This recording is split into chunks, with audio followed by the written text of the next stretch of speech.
Hello मित्रों, मैं हूं सुमित नगरकोटी और आज मैं आपको भटकती रूह की दिल दहला देने वाली कहानी सुनाने जा रहा हूं, जिसका नाम है भटकती रूह को दिलाया इंसाफ। अनुज एक नामी कंपनी में क्लर्क का काम करता था। वह हर रोज की तरह देर रात तक काम करके अपने घर की ओर निकला। रास्ते में उसे एक पुरानी इमारत दिखी जो कई सालों से खाली पड़ी थी।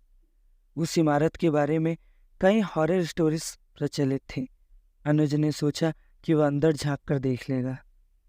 वह उस इमारत के अंदर घुसा और अपनी टॉर्च की रोशनी में इधर उधर देखने लगा। तभी अचानक उसे किसी चीखने की आवाज सुनाई दी।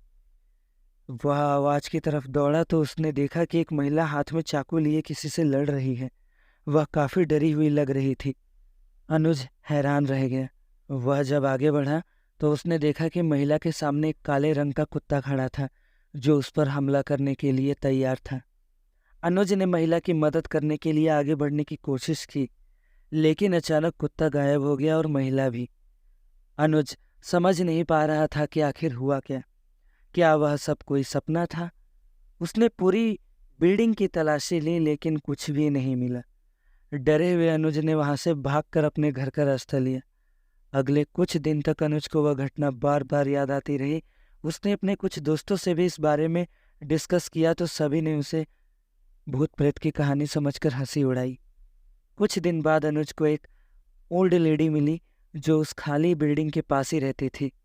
जब अनुज ने उससे वह घटना शेयर की तो उस महिला ने बताया, बेटा तुमने जो कुछ देखा था वह कोई सपना नहीं था। कई साल पहले उस इमारत में एक मर्डर हुआ था। एक महिला का करके उसकी हत्या कर दी गई थी।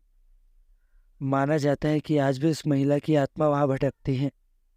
उस ओल्ड लेडी की बात सुनकर अनुज के रोंगटे खड़े हो गए। उसे अब सब समझ में आने लगा, लेकिन उस घटना का वह दृश्य अब भी उसके जहन से नहीं जा रहा था। रात को सोते वक्त भी कई बार वही सपने आते। अनुज ने उस बिल्डिंग के बारे में और इन्फॉर्मेशन इकट्ठा करने की कोशिश की। उसे पता चला कि रियलिटी में उस बिल्डिंग में 15 साल पहले एक लेडी की बेरहमी से मर्डर कर दिया गया था और उसका जो मर्डरर था वो आज तक पकड़ा नहीं जा सका। यह जानकर अनुज को थोड़ी राहत मिली। आखिरकार अनुज ने पुलिस से मदद मांगी और उन्हें पूरी बात बताई। पुलिस ने उस ओल्ड मर्डर केस की फिर से जांच शुरू की और कुछ समय बाद मर्डरर को पकड़ लिया गया। अनुज को बड़ी राहत मिली। उसे एहसास हुआ कि शायद उस महिला की आत्मा को अब शांति मिली होगी।